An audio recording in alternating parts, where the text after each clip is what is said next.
Ultimamente a renda fixa tem se tornado alvo de muitos investidores, simplesmente porque no Brasil está se tornando cada vez mais difícil de se ter uma previsibilidade. Temos a instabilidade jurídica, política, econômica e por uma série de motivos se torna imprevisível a gente conseguir saber para onde irão as taxas de juros ou aonde pode chegar a inflação. Então pensando nisso, eu preparei um vídeo que eu tenho certeza que você vai conseguir dominar tudo o que você precisa entender sobre a renda fixa para você fazer bons investimentos e você aprender a dominar a estratégia do que você pode fazer para fazer boas alocações. Eu só vou te pedir uma coisa em troca. Deixa o curtir aqui nesse vídeo, assiste esse vídeo até o final e se inscreve aqui no canal porque eu tenho certeza que depois desse vídeo você vai ter um outro conceito sobre o que é investimentos e sobre o que é renda fixa.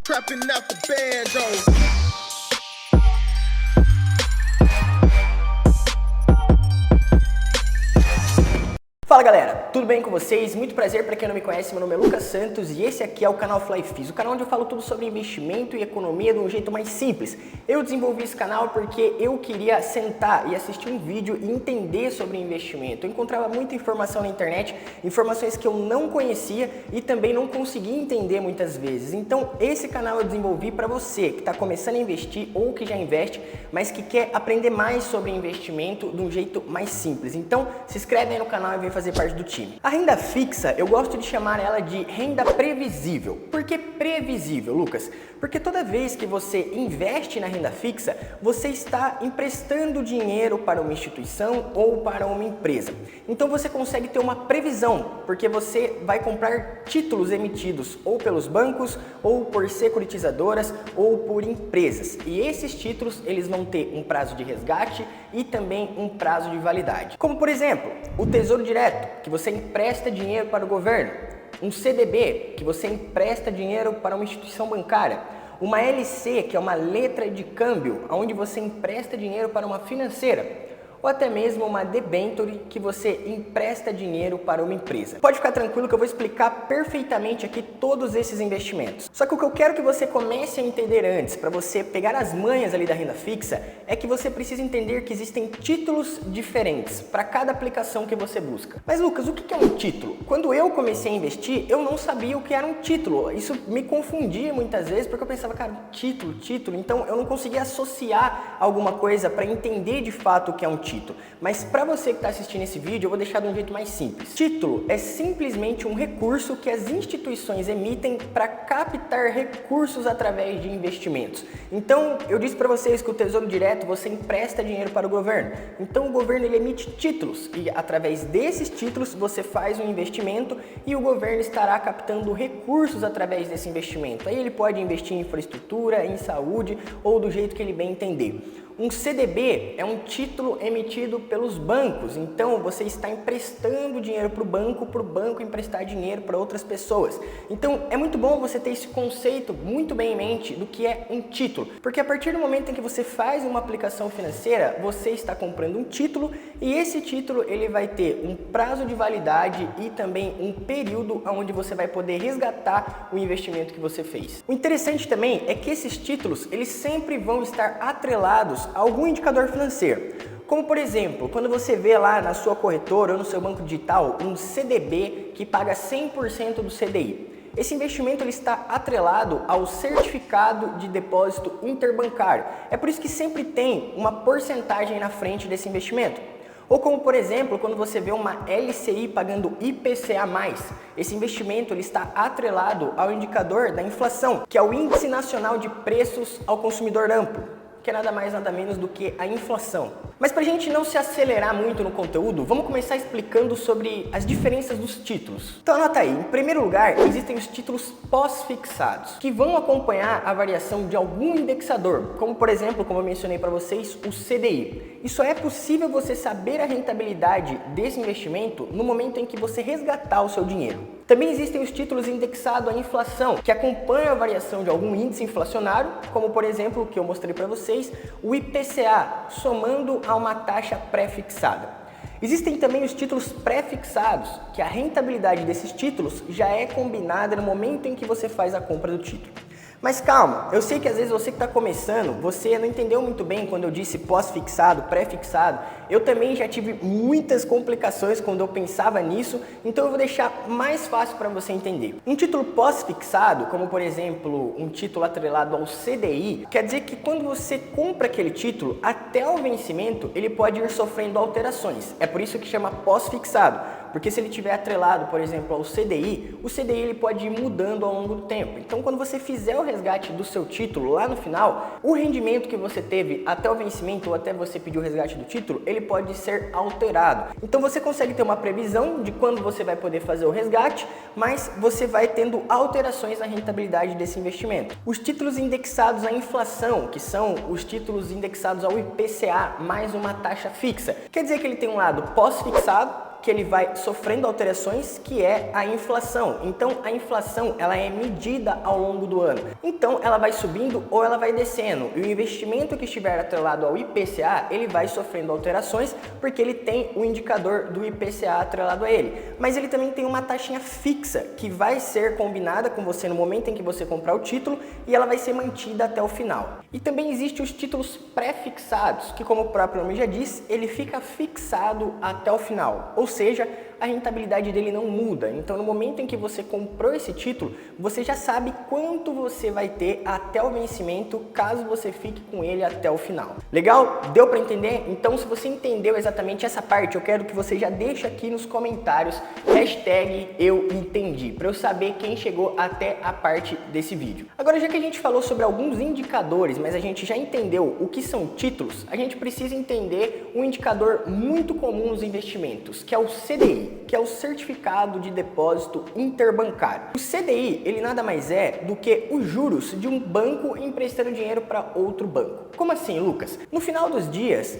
o setor bancário, ele precisa estar equilibrado, porque entra e sai dinheiro de várias instituições. Então, para equilibrar esse mercado no geral, os bancos, eles emprestam dinheiro entre eles. E os juros de um banco emprestando dinheiro para outro banco chama exatamente Certificado de Depósito Interbancário, que é o CDI.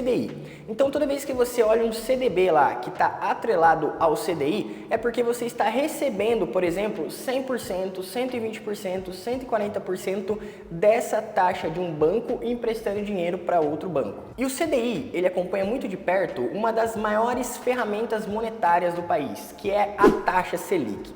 A taxa Selic, ela nada mais é do que a taxa-mãe, é a taxa básica de juros. Explicando de um jeito mais simples, a taxa Selic, ela tem a função monetária de aquecer ou desaquecer o mercado. E como eu mencionei para vocês, ela é uma taxa de juros. Então pensa comigo, se você hoje vai pegar dinheiro emprestado de algum lugar, vamos supor que você precisa aí de 50 mil reais para você montar um negócio.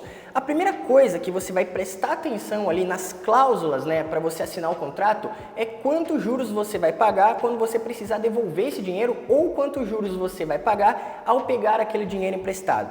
E você concorda comigo que se os juros ele tiver muito alto, isso aí vai desfavorecer, né? Você não vai ficar com tanta vontade de pegar um empréstimo naquela instituição ou naquela financeira, porque você entende que o valor que você vai ter que pagar é muito maior do que às vezes o valor que você está pegando emprestado. Isso aí, em outras palavras, quer dizer que quando a taxa de juros ela está alta, tem o poder de desaquecer o mercado, porque o dinheiro ele fica em menos circulação. E quando a taxa de juros ela está baixa, se você for pegar um dinheiro emprestado, muito provavelmente você vai querer pegar até mais dinheiro, porque você entende que aquele dinheiro está mais atrativo para você porque as taxas de juros estão baixas. Então a Selic ela funciona exatamente dessa forma. Ela tem o poder de aquecer ou desaquecer o mercado. Porque toda vez que ela está alta, a economia ela tende a ficar um pouco mais travada, porque o dinheiro não fica tanto em circulação, porque aliás os juros estão altos. Mas se ela está baixa, o dinheiro ele está mais em circulação, o que favorece o consumo e a economia também. Então, como eu disse para vocês que a Selic ela tem o poder de conter a inflação, a gente também precisa entender de fato o que é a inflação. E para entender a inflação, a gente precisa primeiro compreender o índice IPCA, que é o Índice Nacional de Preços ao Consumidor Amplo. O IPCA ele junta uma sequência de estudos que vai mostrar qual é o preço final que você vai pagar em um produto quando você vai comprar, por exemplo, no mercado, quando você vai comprar um celular, quando você vai comprar alguma coisa específica para você e você às vezes olha aquele produto e você fala, caraca, tá mais caro. É aí que está presente a inflação. E o IPCA, ele é medido porque ele vai calcular exatamente qual foi o aumento dos preços e ele vai dar um índice pra gente ter uma noção de qual é o valor da porcentagem de juros que a gente está pagando em cima daqueles produtos. Um exemplo mais simples. Se hoje você tem R$100 e pretende comprar algo no final do ano que custa R$100 também, se a inflação está em 10%, quando você for comprar esse produto, os seus R$100 terão um poder de compra de apenas R$90, tornando aquele produto um produto um pouco mais caro. Resumidamente, a inflação é a consequência do aumento generalizado de preços, bens e serviços. E a função da Selic é segurar a inflação, para tudo que a gente for comprar também não estiver absurdamente caro. Então toda vez que a Selic sobe, isso aí aquece ou desaquece o mercado e tem a função monetária de abaixar a inflação, diminuir a inflação para que a economia ela consiga ficar um pouco mais estável. Então voltando ao ponto que toda vez que você compra um título, ele vai estar indexado a algum indicador financeiro. Se você escolher um índice que está pagando o CDI, você vai estar sujeito à taxa de juros dos bancos emprestando dinheiro entre eles. Se você escolher um título que está pagando o indexador atrelado ao IPCA, você está sujeito às variações do Índice Nacional de Preços ao Consumidor Amplo, que é a inflação. E é por isso que é importante você entender o que é cada uma dessas características e como funciona cada título para você poder traçar uma boa estratégia. Então agora, já que eu falei para vocês sobre os títulos, sobre os indicadores, a gente precisa começar a entender as características dos investimentos em renda fixa. Então existem títulos públicos, como o Tesouro Direto, que é o governo que emite para captar recursos, ou títulos de emissões privadas, como os títulos emitidos por instituições financeiras. Começando aqui pelo CDB, que é o Certificado de Depósito Bancário. O CDB ele nada mais é do que você emprestando dinheiro para um banco e o banco pega esse dinheiro e ele vai emprestar para outras pessoas. Só que anota aí, existem tipos diferentes de CDBs. O CDB pós-fixado, que a rentabilidade irá acompanhar o indicador predominante, como por exemplo o que eu mencionei para vocês, o CDI. O CDB pré-fixado, que a rentabilidade vai ser a mesma até o final do vencimento. E os CDBs híbridos, porque eles têm duas partes, uma pós-fixada, que vai sofrendo alteração e que vai acompanhar algum índice, e outra fixada até o vencimento. Todos esses CDBs são emitidos por bancos, instituições financeiras. E como eu mencionei para vocês, ao investir nesse título, o banco capta recursos e aí ele vai emprestar para outras pessoas da forma que ele achar mais vantajosa. Agora, em segundo lugar, as LCIs, que são as letras de crédito imobiliário e as letras de crédito do setor agrícola. Então anota aí, existem as LCIs pós-fixadas, que a rentabilidade vai acompanhar o indicador predominante, como por exemplo o CDI, as LCIs pré-fixadas, que a rentabilidade vai ser a mesma até o vencimento, e as LCIs híbridas, porque elas têm duas partes, uma pós-fixada, que vai acompanhar algum índice, e a outra fixada até o vencimento. Eu vou ser repetitivo para você entender de fato o que é pós-fixado, que vai sofrendo alterações, e o que é pré-fixado, que tem uma rentabilidade fixa até o vencimento. O que muda nesses investimentos, ou melhor, nesses títulos, é que ao investir em uma LCI, o banco está captando recursos através desse título, só que, por lei, todo recurso captado através de uma LCI precisa ser direcionado para financiar o setor imobiliário. E na LCA, todo o dinheiro captado precisa financiar o setor agrícola. Resumidamente, quando chega alguma pessoa lá no banco pedindo um empréstimo para plantar alguma coisa, para investir no setor do agronegócio, esse dinheiro vai ser direcionado através dos recursos que foram captados pelas LCAs. E toda vez que alguém quer financiar um imóvel, quer construir um prédio, todo o dinheiro que vai ser entregue a essa pessoa foi o dinheiro que foi captado através das LCIs. E tanto a construção quanto o agronegócio também ajudam a movimentar a economia, esses investimentos são isentos de imposto de renda, o que pode ser muito atrativo para muitas pessoas. Agora, em terceiro lugar, existem as LCs. Não confunda LCs com LCIs, porque as LCs são letras de câmbio. Eu confundi por muito tempo a letra de câmbio, porque quando a gente fala câmbio parece que a gente está trocando uma moeda, mas não é bem assim. O câmbio, nessa sigla, ele tem a função de troca, que resumidamente é você emprestando dinheiro para uma financeira. Financeiras aí como BMG, por exemplo, que você pega o seu dinheiro, empresta para essa financeira, e aí essa financeira vai emprestar para outras pessoas. Então existem diversas financeiras, como BMG Financeira, como BV Financeira ou entre outros, que a gente até poderia chamar de um CDB de uma financeira, mas é classificado como uma LC, que é uma letra de câmbio. Agora, em quarto lugar, os investimentos em CRI e CRA, que são os certificados de recebíveis imobiliários e os certificados de recebíveis do agronegócio. Eu demorei muito tempo para entender de fato o que era um CRI e um CRA, porque tudo que eu encontrava na internet era muito difícil de entender o que era um certificado de recebíveis imobiliários. Mas na prática, você financia projetos de outras pessoas. E o CRI e CRA, eles são muito parecidos com as LCIs, mas a diferença é que aqui você não está emprestando dinheiro para o banco, você está comprando um título que é emitido por uma securitizadora. Então, um exemplo, no CRI, você vai financiar um projeto imobiliário. Então, a empresa, ela quer construir tudo aquilo ali que já está no papel, ela já vendeu os imóveis para as pessoas, agora falta construir.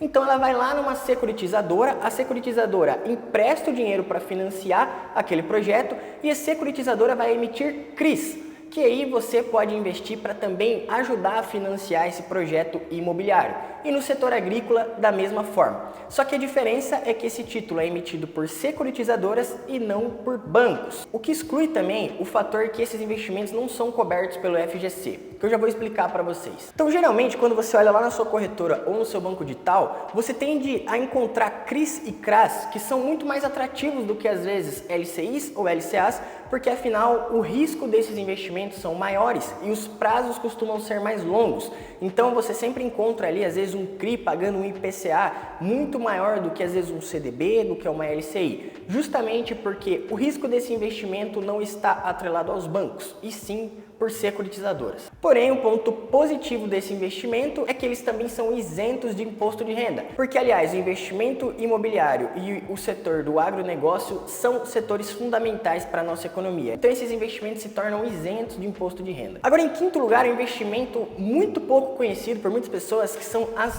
debêntures, que na prática você está emprestando dinheiro para empresas. A diferença da debêntures, de um jeito mais simples de você entender, é que você está emprestando dinheiro para uma empresa e essa empresa pode fazer o que ela quiser com esse dinheiro. Então, o risco de crédito é exatamente esse, é você emprestar dinheiro para uma empresa e você tomar um calote, porque esse investimento não está atrelado aos bancos, e sim diretamente com a empresa. Então, uma empresa, ela pode ter uma dívida e emitir uma debenture, ela pode querer montar um projeto e financiar esse projeto através de uma debentures, e você tem a opção também das debentures incentivadas, que são as debentures isentas de imposto de renda. Então, resumidamente, se eu fosse exemplificar toda a renda fixa, você sempre está comprando títulos e emprestando dinheiro para empresas, para bancos ou para securitizadoras.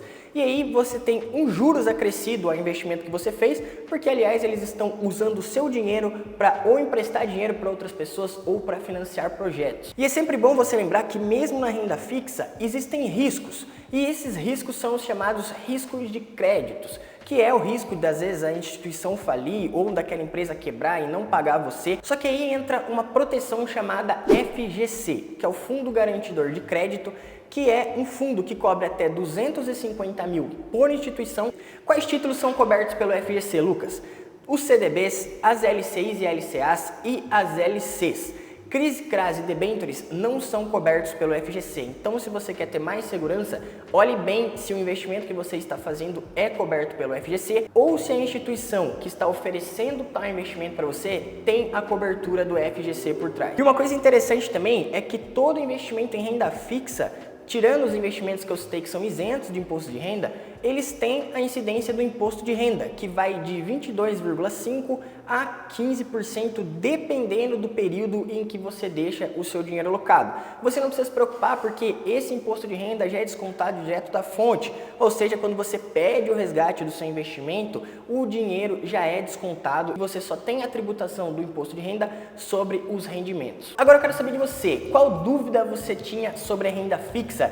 Tem alguma dúvida além do que eu mencionei aqui para vocês, que você queria compartilhar com a gente também, para que outras pessoas depois aprendam com o seu comentário? Não se esqueça de deixar o seu comentário aqui, porque isso é muito importante. Se você assistiu o vídeo até o final, escreve aqui também, porque isso aqui fortalece muito o canal, me incentiva muito a trazer mais conteúdos como esse, porque o meu papel aqui é ensinar você a investir do jeito certo, de um jeito mais simples. Lembrando, você que quer se aprofundar mais em conhecimento, eu também vou deixar o link do nosso curso aqui, que é o curso Hackeando Finanças, onde eu falo tudo sobre investimento, também abordo tudo sobre renda variável e vou ensinar você a montar uma estratégia de investimentos sólidas e vou ajudar você a investir do jeito certo. Não se esquece também de deixar o curtir aqui nesse vídeo, se inscrever aqui no canal se você ainda não faz parte e eu te aguardo até o próximo vídeo. Tamo junto, é só o começo. Valeu!